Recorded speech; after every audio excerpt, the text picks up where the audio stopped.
This is your Pain Game podcast, where we talk about the game of living in and with chronic pain and trauma, getting to the heart of how to heal. I am your host, Lyndsay Soprano. On this show, I plan on discussing with doctors, chronic pain patients, holistic practitioners, loved ones, and anybody that is interested in having their voice heard in the chronic pain and trauma world that we live in.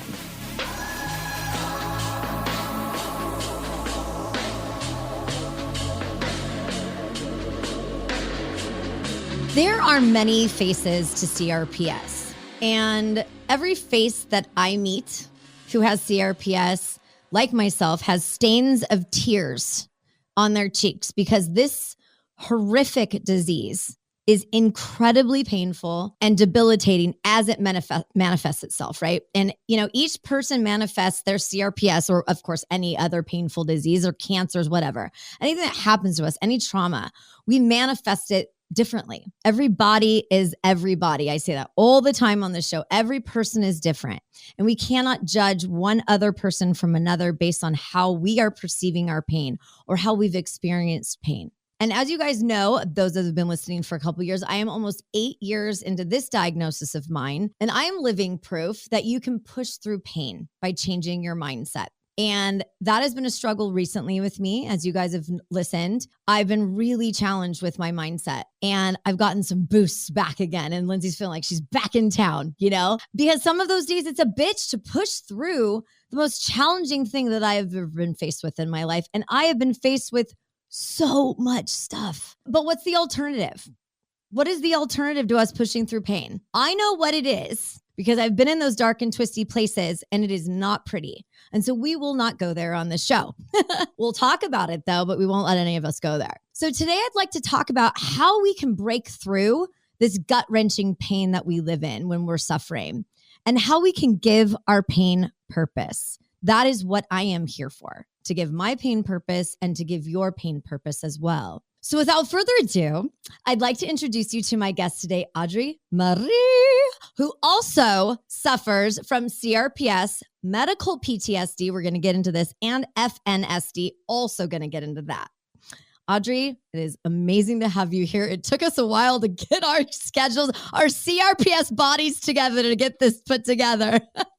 We made it. We finally made it. Thank goodness. Audrey is an author and anti-trafficking advocate, has a passion for helping those who have experienced trauma.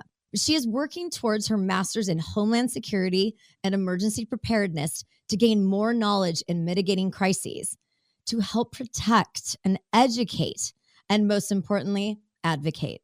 At the age of 17, a relentless and excruciating pain struck Audrey.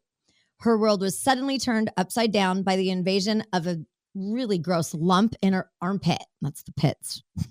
I couldn't help it. Couldn't stop myself. Surgery after surgery was just the beginning of what she was going to face for the rest of her life, a life in pain. And that is a hard thing to accept. And it's something that I've had to accept as well in my world. She's written a book, her debut memoir, Chronically Unstoppable: How My Life Went from Fight or Flight to Free. And it is a true life journey of strength and pain and revitalized hope. And we always talk about hope on this show. And we'll get into that a bit later. So I am rolling out the red carpet for you, babe. And I'd like to start talking about what happened to you with the pits, the invasion of pain, and what led up to that. And let's kind of take it from there.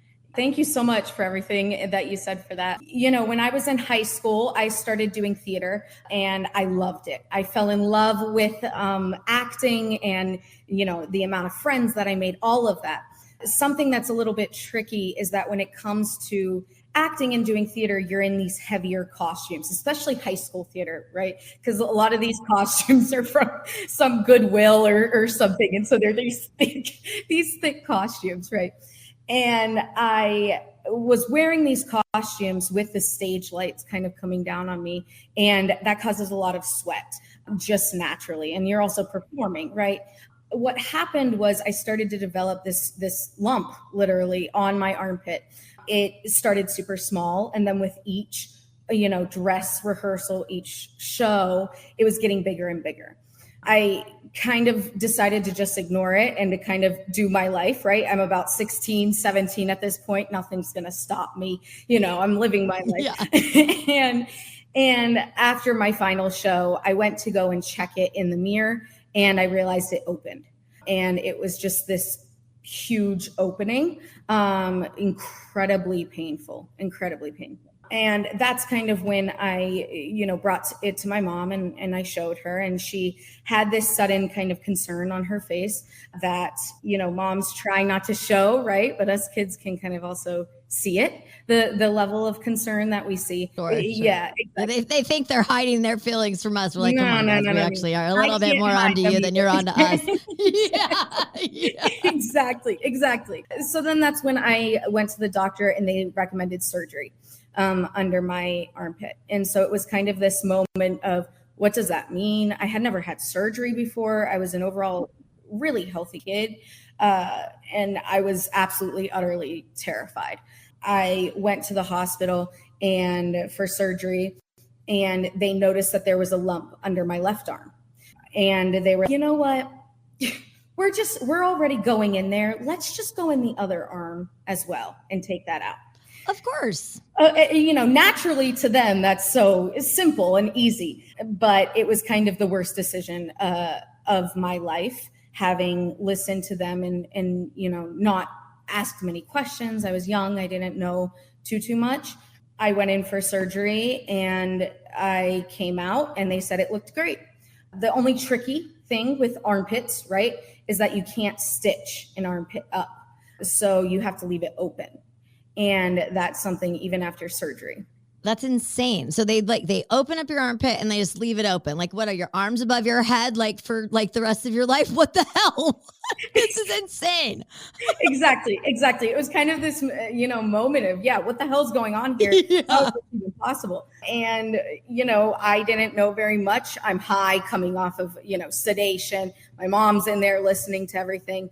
And I remember hearing something about, aftercare.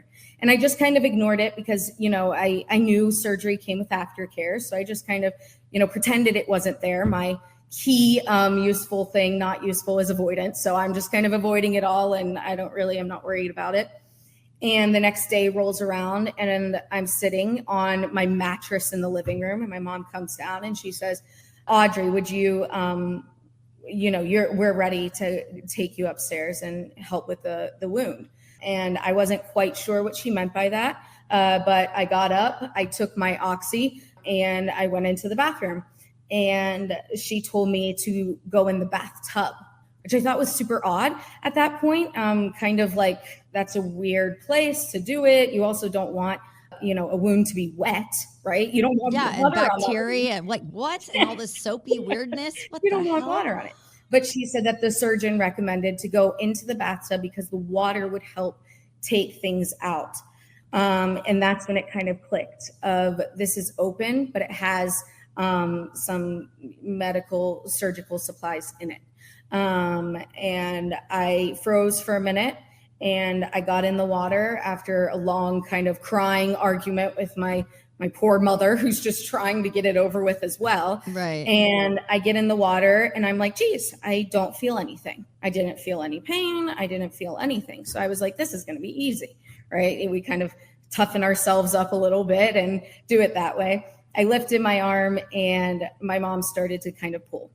And that's when I fully remember, is when I checked out for the first time. I shut down. It was probably a thing of surgical supplies about, this long or so.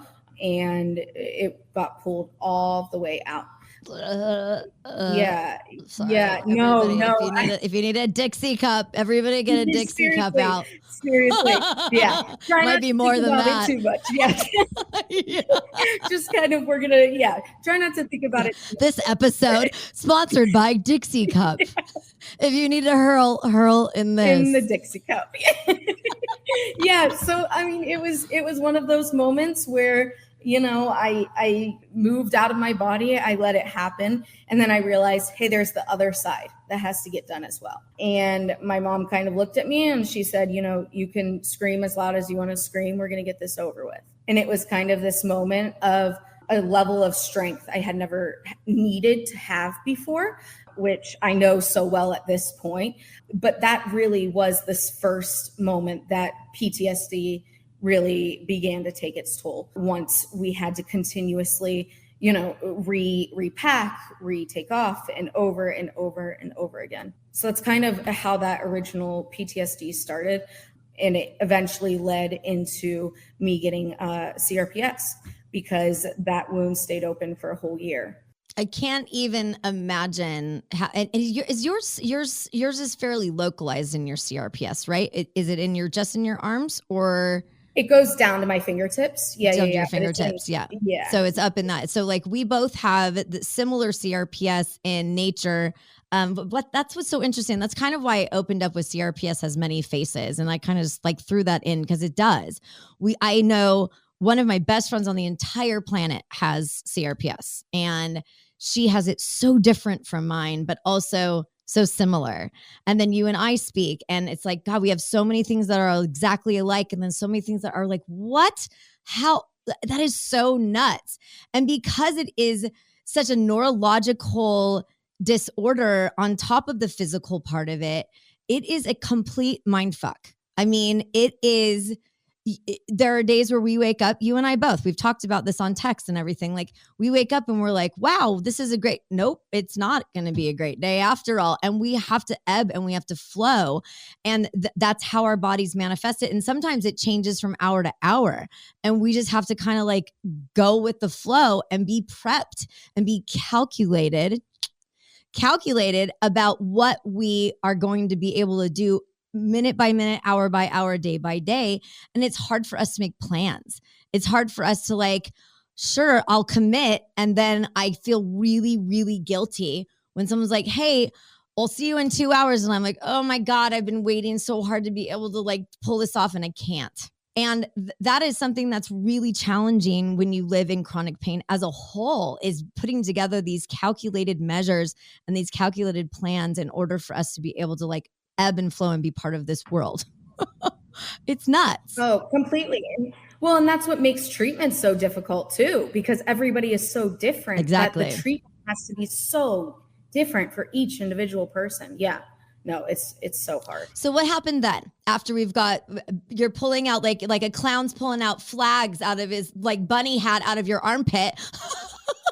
It's like a magic trick. That is how I mention it in my book. It's like a magic trick. Dude. I really did. It was. I love it. And I haven't been able to read it yet because it doesn't even matter why, but I read portions of it on Kindle and I'm like, that's a good representation of it. I just felt like it just kept coming and coming and coming and coming. Right. Yeah. Yeah. I mean, and the fact that you have to kind of continuously fix the wound and tend to the wound and doing all this. And remember, this is just my mom who isn't, educated in, she's a nurse. She's not educated in nursing or anything like that. And what was, the struggle with this specific issue is that it wasn't healing. And it's really hard to heal that area in general, right? Or if you think about kind of how much you move your arms and how much your armpit actually flexes, which is so something you wouldn't think about unless you have something open. It's all the time. And so that's something that makes it really difficult. So we started contacting the surgeon and saying, hey, it's still not closing. He was doing his thing of, yeah, it'll close, right? Like it'll close. You just keep caring for it. It'll close. It's kind of that posture that he had overall. And months and months and months passed by. And I was a senior in high school. And we're continuously kind of saying, hey, it's not closing. I'm starting school by throwing up in the morning. I'm ending school by crying. I am still, though, doing theater. So I'm still kind of pushing my body anyways. So I'm sweating, right? I'm working out, all of that. So I'm still continuing my life because I started to do this, thing that I feel like so much of us are familiar with, of just gaslighting ourselves, right? And finally, we were like, hey, we're going to go to a different surgeon because clearly something up.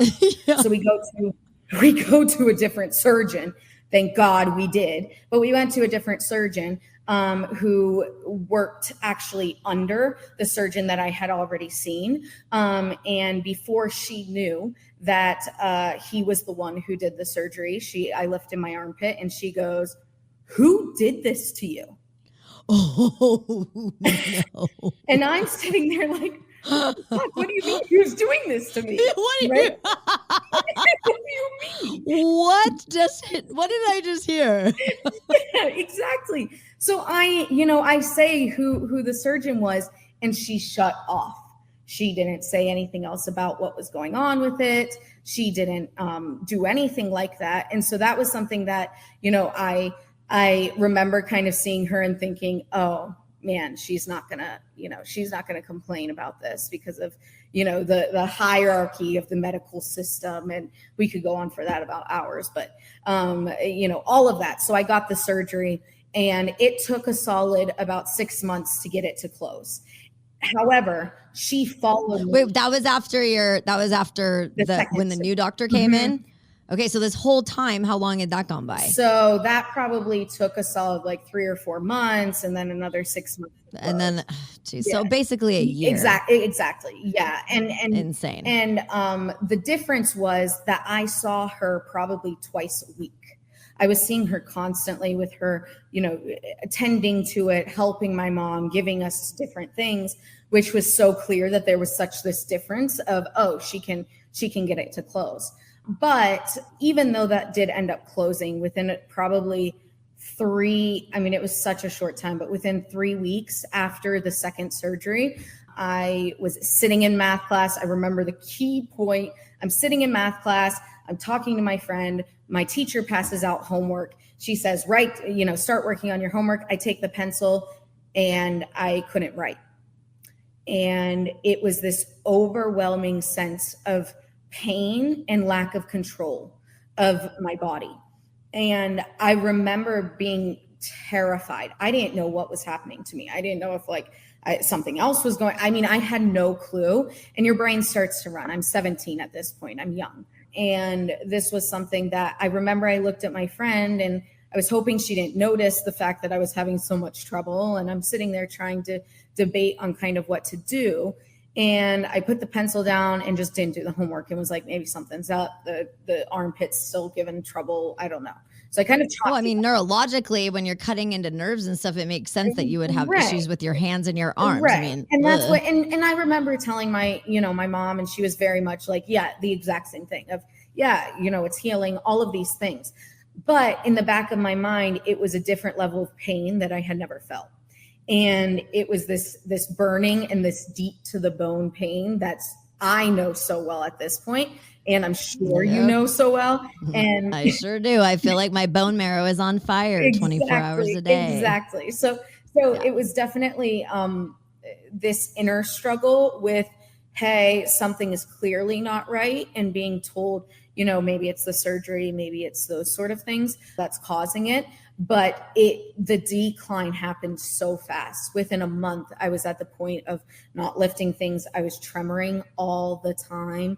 I couldn't write. I couldn't do fine motor skills. But then more importantly, the pain I could not take.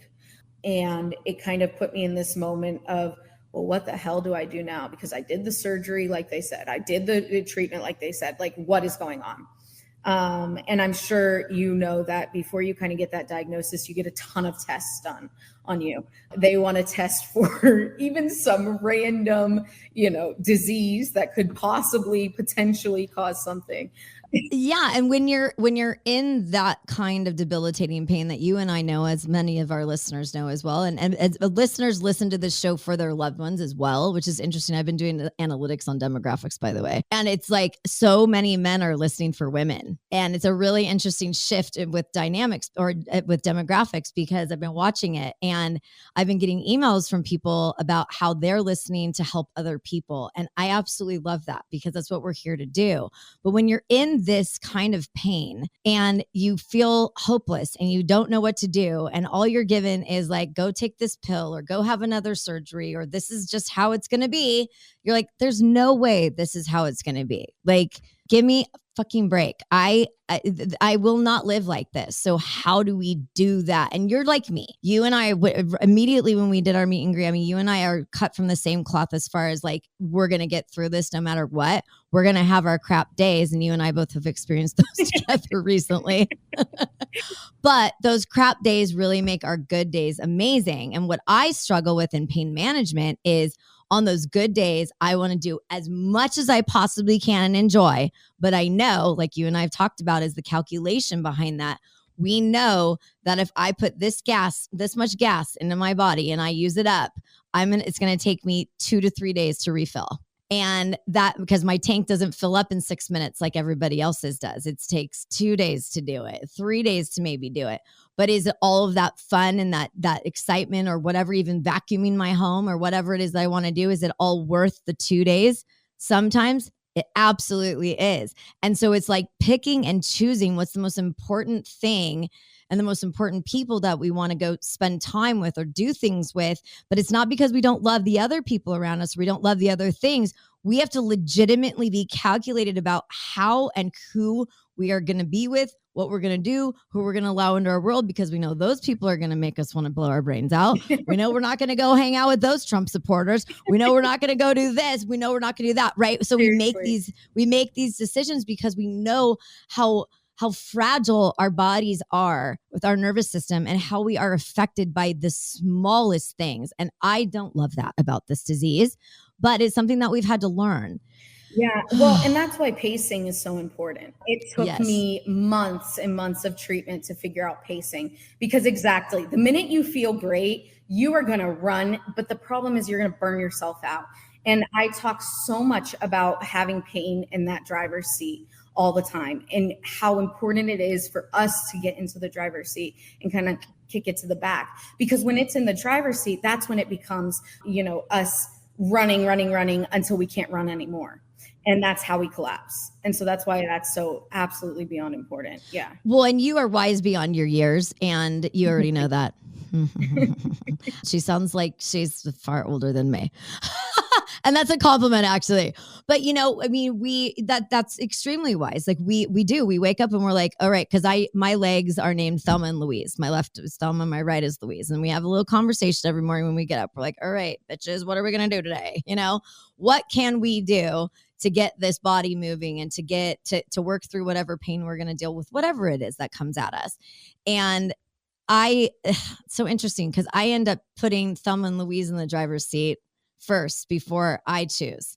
And I've recognized that. And then I'm like, whoa. Like you said, kick it into the back seat. Thelma and Louise, even though they're known for being in the front seat, holding their hands, jumping over a cliff, putting them in the back seat and let me drive and go, hey, you know what? Let's go down here and go to the bar instead.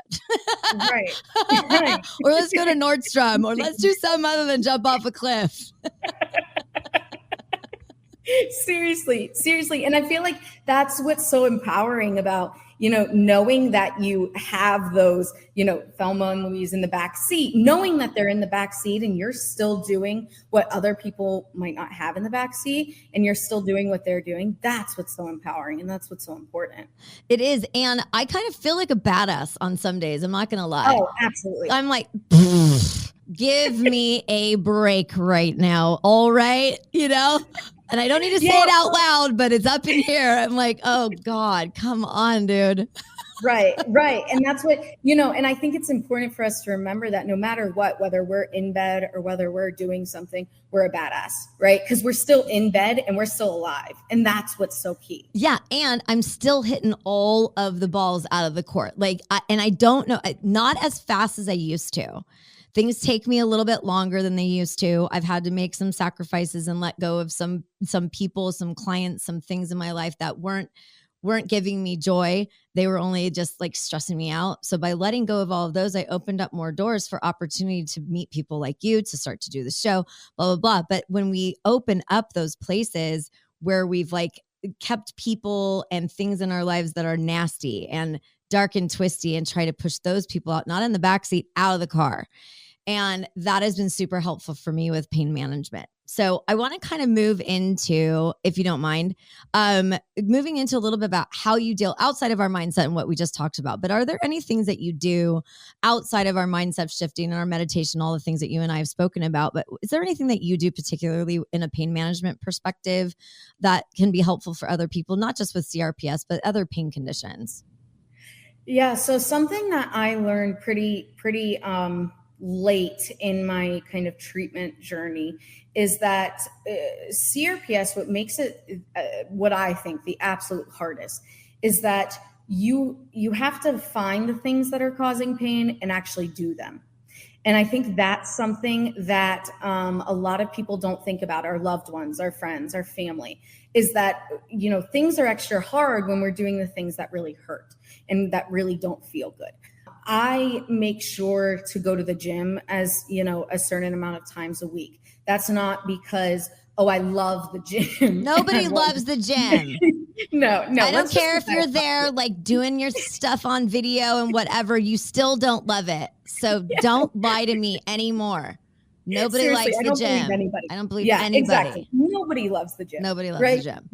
But that's something that I make sure to take care of myself and do it in that way, because as long as I keep moving, I notice that, it might take a month, but my symptoms actually improve significantly. And so doing things that the minute that I see, that hurts, maybe it'll be a fabric that you feel, maybe it'll be hot versus cold water or air, or wind, whatever. Guys, this is literally what Audrey and I are fearing. Air. That is how bad. That is how bad CRPS is. We are afraid of wind and air and fabric. Okay. Thank you for summing that right up, because like your sheets on the top of my feet at night, I'm like, oh my God, I'm going to die. This is how our sheets painful. It's nuts. And last night, like you just said, pushing through pain, when it comes to one of my aunts is a physical therapist. She's amazing. And she always told me, she's like, you just have to keep on walking on the pain. No matter what, you have to keep on walking, whether it's your hand that hurts, whether it's your shoulder that hurts. Don't just keep it there. I mean, if it's medical and your bone is broken, please keep it where it is. I am not a doctor. Do not use this as any medical advice. But I'll take that as advice. But like, once you're all clear and free and ready, keep moving, keep doing it. And like my sweetie always says, oh, honey, I'll get up. I'll get that. I'm like, if I don't use them, I'm going to lose them. 100%. If I don't use them, I'm going to lose them. And last night we went to this big fancy schmancy thing for iHeart. But anyway, we were there and we showed up and we're all dolled up, and I couldn't use my wheelchair at this event. And I was really nervous about it. And we get there and I have my cane, which I don't use all that often, and I need to be better about it. But anyway, so I use the cane and I walk in, and it is a no shoes policy into this home that we had to go into. So here I am. I don't have like socks or anything with me. I have to go barefoot for this entire night. And I stood up for 75% of the night barefoot like a badass. I was going to say, can we take a moment and acknowledge? Everybody take a beat and let's do a round of applause.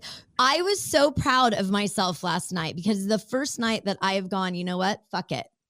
I'm going to stand up. I'm going to show up. I'm supporting my sweetie and what we do and what he does. And it was a really neat night for me to show that I could do that, because I keep saying, oh, I can't do that. Oh, I can't do that.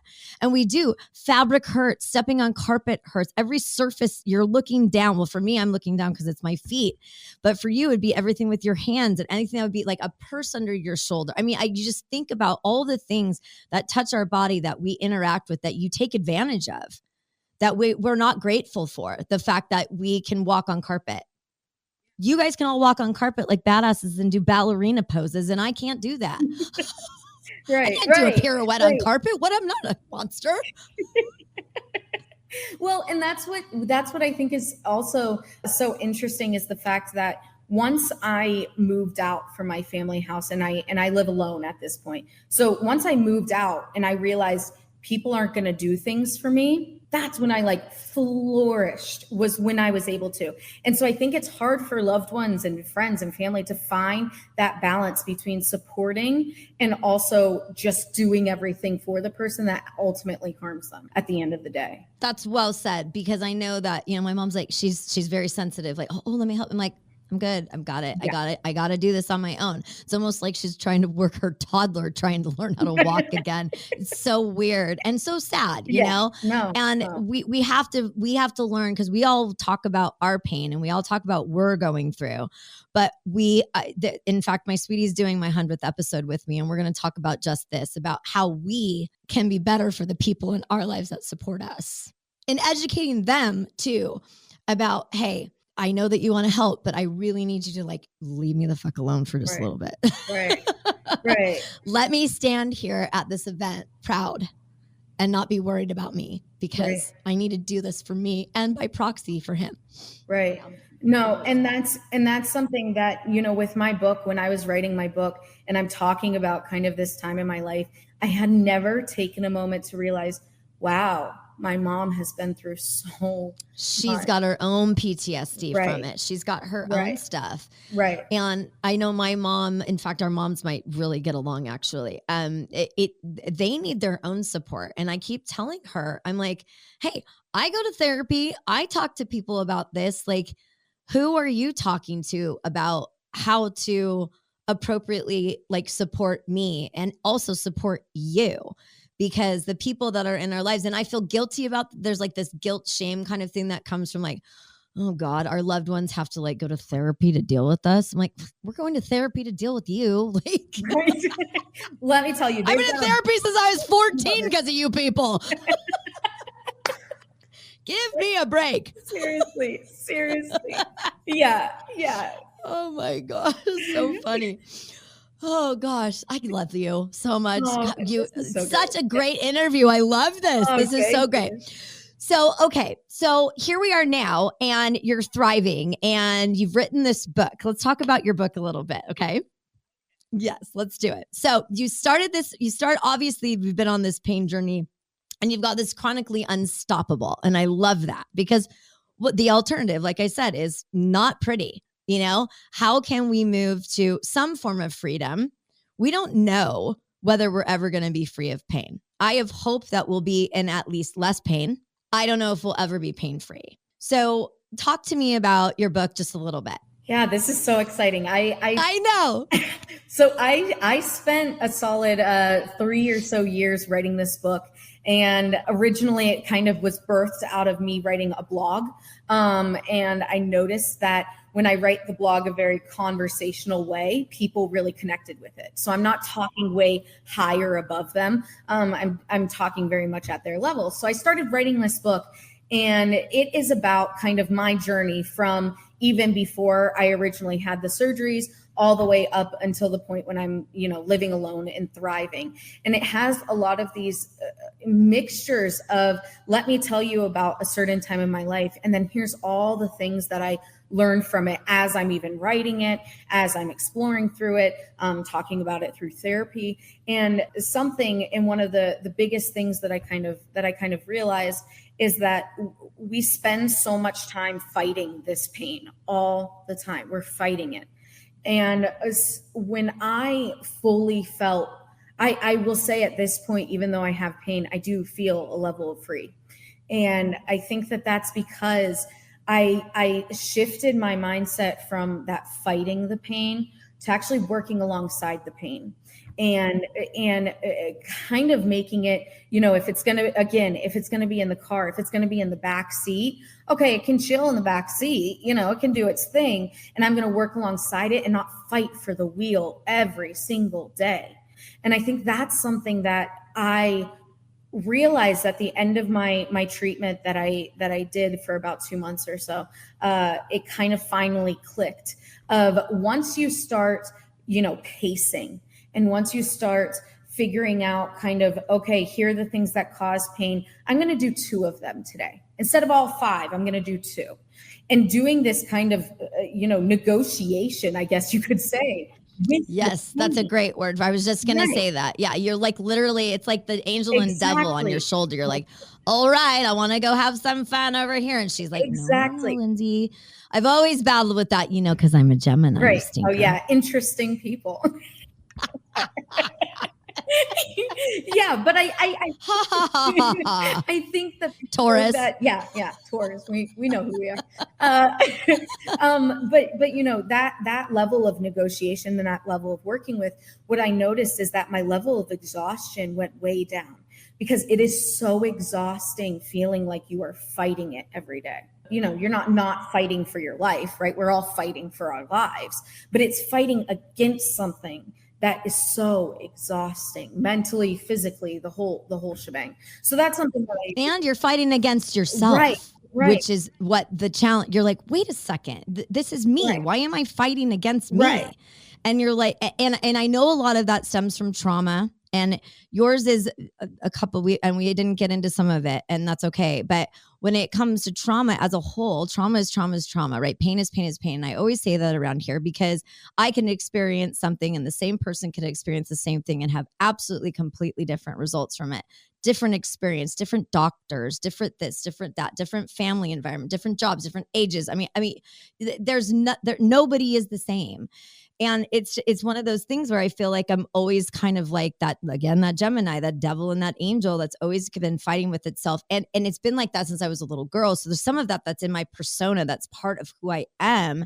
And it keeps me up at night trying to fight for my life and fight for the other life that's in me. There's two people in here, and I'm not pregnant. Just to thank clarify. God Almighty. Just to clarify, because everybody all of a sudden just drove their cars off the cliff knowing me. Everybody been like, oh, what? Man, there's the announcement. No way. Yeah, that's how I did it. Let me do the gender reveal next. Seriously. Louise. Yeah. Some big explosion. It's on the news. Great. That would be my luck for sure. So, and I think a lot of, for me with pain management, one of the things that's happened to me is I've had to start to grieve the things that I know I will never be able to do again. There's absolutely no chance I'm going to be able to ski again. Nope, not a chance.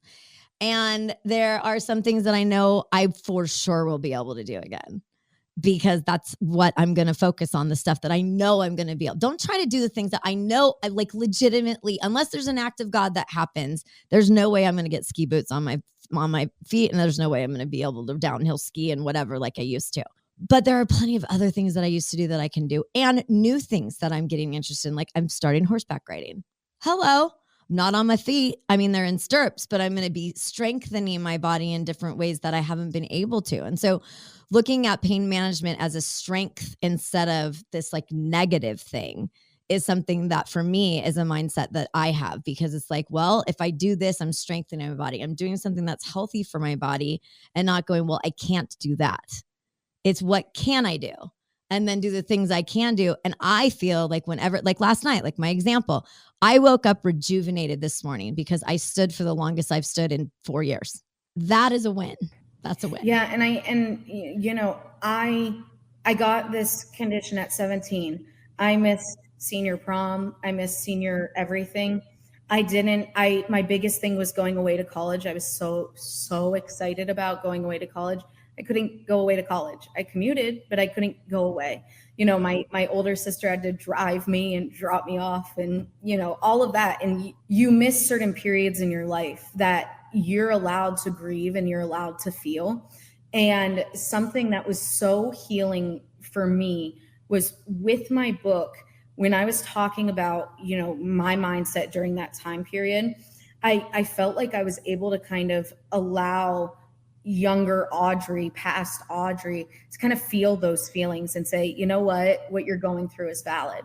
And I think sometimes our past selves, prior to developing any type of condition, that's all we want, is for somebody to say, hey, we see you, we see how hard you're fighting. And so that's something that, when I think about, okay, here are the goals that past Audrey wanted to do in her life. but what does current Audrey want to do in her life? Because it could be totally different, and it is totally different. I'm on a totally different path, right? That's kind of the way life works. But it's something that kind of allows you to both grieve and to also say, oh my gosh, I am so excited for these future goals that I have for myself instead of these past ones that I just didn't get to make. Yeah, and that, like, for me, we are similar in nature. Where I started in theater and musicals and dance and all of that stuff, and I was supposed to be this famous, Gwen Stefani. I mean, that was like my goal. That's what I wanted to do, and then I ended up being like, I don't really want to be a poor thespian. Like, I just need to like work. And so I started my business, and I went down the business road and all of that. And then there's that soul food that got lost somewhere in there. And I've grieved that person. I'm grieving that now this other person that I created from that. And now I'm kind of like I am 46 years old, and I am legitimately in the middle of a midlife crisis. I'm like, I started this show, and it has moved me into a whole entire different path in my life that I never thought I would be, where I never thought I would be this sick. I never thought I would be having these kinds of conversations with people, certainly not to thousands of people listening, right? Like, what? And now crafting a life for myself now that is meaningful for where I am now in my life and where I want to be, not from where I didn't end up. And that's a hard pill to swallow. And it's sometimes, when you swallow a pill and it gets stuck and you're like, okay, this is it. I'm dying. This is it. This is the end. This is how I die, by getting a vitamin stuck in my throat. Right. That we've all been there. It's the scariest moment of your life. And it's those giant ones too, always. Those huge. And if even after it goes down, it's still there in your brain. You're like, I still can't. I'm not going to be able to eat chicken for a week for sure. But it's a hard pill to swallow, And when you finally get that hard part out, very well done, Lyndsay. Good job. Good analogy. When you finally get that down, you're like, oh my gosh, that air comes in again, and you feel safe and you feel free. And it's not easy to get there. No. But just keep drinking your water. Yeah. Hydrate, people. Just keep hydrating, and hydrate and moisturize. Repeat. Because these are the things that we have to do in order to keep going on in this life. And our goal here is to make sure that people don't give up on hope and don't give up on getting through that pill that's stuck in your throat. Like, get through the hard stuff, because we can. And you're never alone. Even if you feel like you are, you can always reach out to people like myself and Audrey. These are the people that are out here. We've experienced all of this pain and all of this joy, and all of them kind of combined together in some places, which is really weird too. Oh yeah. There's always, I feel like every day has both the pain and joy multiple times with the amount of it's like yin and yang. Yeah.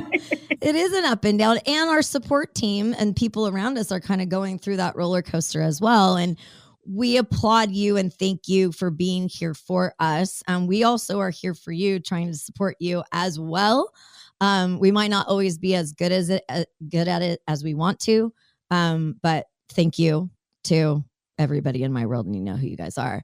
But okay, what are you up to next? What's coming next with you? Oh, that is a great question. So I am currently working for an anti-trafficking organization that is human trafficking. Sometimes it's not turtles. Sometimes people, get back at me, not turtles. Elephants, no, none of that. Freaking rare bats. Yeah. Guano. Yeah, no. So I work for an anti-human trafficking organization, and I fell in love with that field, and with the fact that, trauma knows trauma. And just like you said, it doesn't matter what your trauma is. It doesn't matter how long your trauma is or the severity.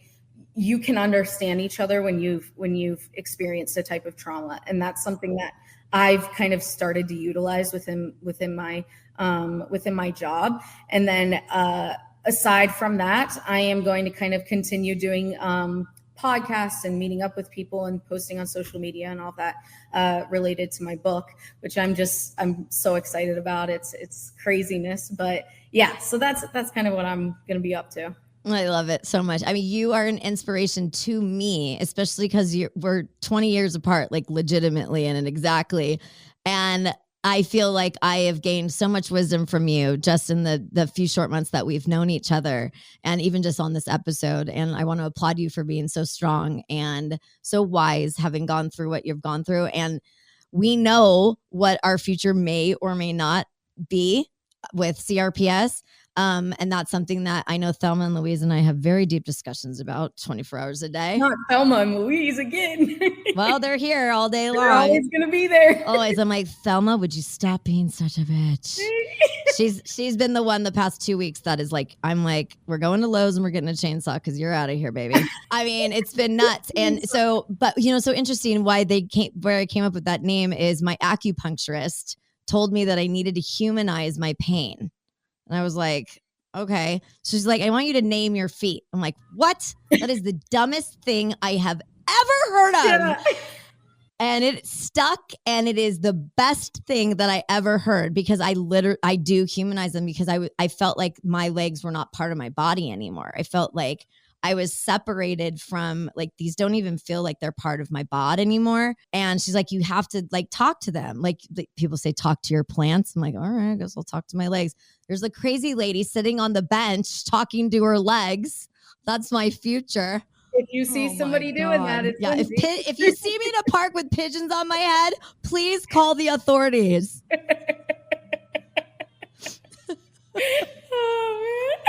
Well, I don't know what's going on in the background, but it sounds like a show behind you might be coming to a close, and we need to close out as well. So is there anything else that you would like to leave our listeners with before we hit the Thelma and Louise dusty trail here? Yeah, no, I want to say I appreciate everybody for listening. And, my biggest thing is that, living alongside and working with your pain is possible. And it's something that you can do. And if you're a loved one of somebody who's going through it, we see you too. And beyond appreciate you for everything that you've done, whether we can say it one day or whether you're getting yelled at by us the next day or who knows what it is, but we see and appreciate you. And that's what's so important is to remember that, we see it, whether we show it or not, we see it. Thank you for that. That was actually, my sweetie needed to hear that from me. So I'll have him just listen to the episode and say what she said. Yeah. Just double that. Yeah. What Audrey said. All right. Ditto on that one. Thanks so much, girl. And you and I are plugged in, so you're not coming out of my life and I'm not leaving yours. That is for sure. Yeah. No. Thank you so much for being here, babe. And I will talk with you soon. Thank you. You are exclusively invited to share this living alongside you and your pain, VIP pain journey together. Let's get to the heart of how to heal with you by mine and Audrey's side. Do you know someone who needs to hear this conversation today? Someone that you love, someone that is in your support, someone that you're dealing with this. Did you need to hear this? We are here. Welcome to the Pain Game Podcast. That's what we're here for. Let's connect and hear stories of your strength and grit. I am here to help provide a safe place for you to be vulnerable and honest and share your powerfully amazing stories. So please follow the Pain Game Podcast wherever you digest your podcast content. We will be there. Visit us at thepaingamepodcast.com and follow us on all the socials. Thanks for listening, my little VIPs. Catch you on the other side.